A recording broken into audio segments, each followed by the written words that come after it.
From the top to the bottom, at the core, I forgot in the middle of my thought. What's good, YouTube? YupBoy21 here, presenting today on MCode40's channel. MCode40 is an honor once again to be able to present on your channel. And today's video topic, guys, will be a video topic that I do on my channel called the Beating Series, where I basically talk about my strategy and game plans to beat current meta decks.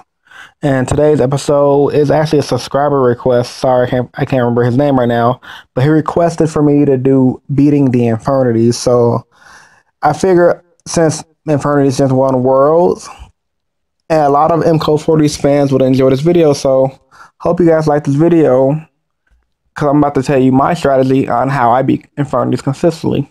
Starting off, we're going to have the C duo, Flying C and Max C.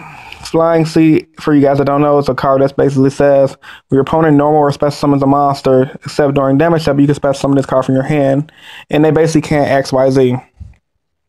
So basically with that card doing that, it's a hand trick that says Infernitys can spam with their Archfiends, but they won't be able to make their Lavalva chain plays, which helps them spam out more Archfiends, which gives them their advantage. So if they can't make Lavalva chain, they're going to get slowed down, and they're going to pretty much be game over, because they're going to go for the Archfiends, search out something else, attempt to overlay, and then when they bring out the second monster, try to attempt to overlay, like they waste an instant fusion, you fly and see it to the field, and they're pretty much stuck in their tracks. Max C, as you guys already know, who's been playing Yu-Gi-Oh just as long as I do, you Max C, when they try to special summon, they're not going to go off on you unless they feel like they have a unbeatable board. But then again, they're going to give you like +5, +6, and with that much advantage, you shouldn't lose. These cards are best to use going second, obviously, because if they think they're safe going second, you can Max C, and then when they start special summoning, you can draw into a Flying C to put a damper on their field. So now they're going to be forced to either special summon and give you cards, and then when they special summon and give you cards, they're not going to make XYZ plays. This combo is better than this and Veiler. A lot of players do Max C Veiler. I'd rather do Max C and Flying C, just stop them from XYZ, because Flying C could also give you some stalling tactics. Because if you don't have a established field right away and they can't spam out with XYZs, they're pretty much going to be game over. So Max C Flying C is really good going second.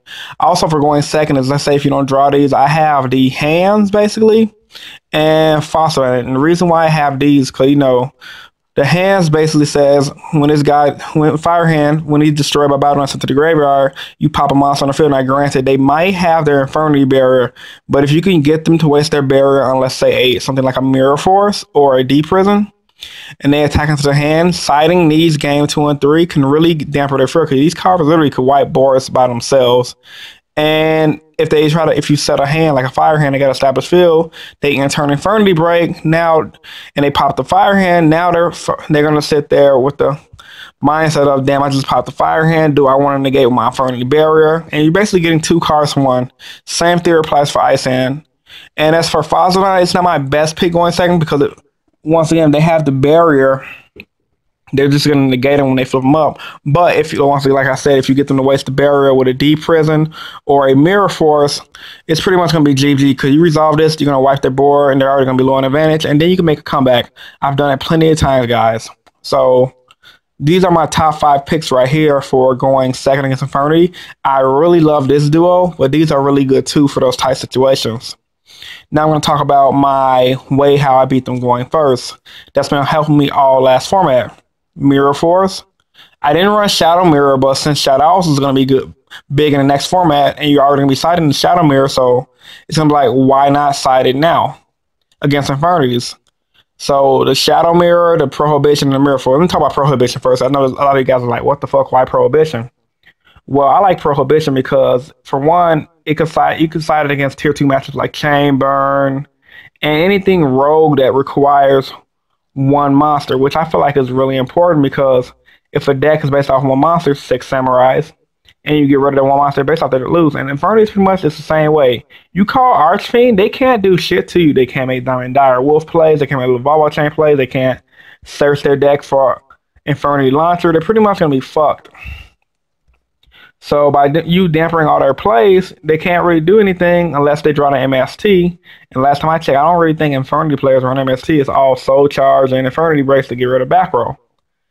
Now, it's drawing into this have won me a lot of games, but you know, sometimes the Infernity player might play the MST, which makes it irrelevant. But if you have this opening hand, turn one is really good, and it being able to side against rogue matchups really is really important factor as well. I really like cards like this that's this versatile. So if you guys need a card that's versatile for your side deck, put in Prohibition and side it in for the Infernity matchup, because it will be really important into calling that Archfiend and going for game, because that it'll dampen their plays. And the Shadow Mirror is obvious. I'm not going to go into explanation about it.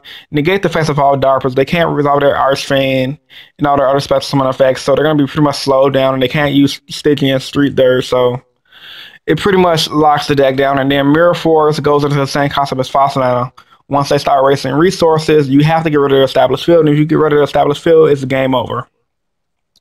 So, as a recap, my top cards / my strategy to beat Infernitys: Flying Sea, Max Sea, Fire Hand, Ice Hand, and Fossilana if you're going second.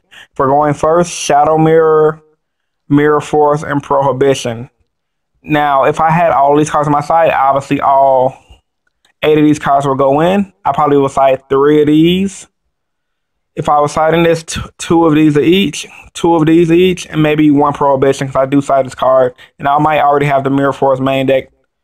So, hope you guys enjoyed this video. If you like more videos like this, and you would like to watch more content like this, come over to my channel, YupBoy21, where I always do a beating series, and I just did a beating the Shadows. So if you guys are having problems with Shadows in the upcoming format, come to my channel and check out the video. If you like this video, please give it a thumbs up and show Robbie's support. If you're not subscribed to Robbie, subscribe to the channel now, because he is a great YouTuber who is really humble, and why not subscribe to him? He's awesome. Alright guys, this is YupBoy21 with beating the Infernitys. Hope you enjoyed the video, and I'm out. Deuces. Have a good day.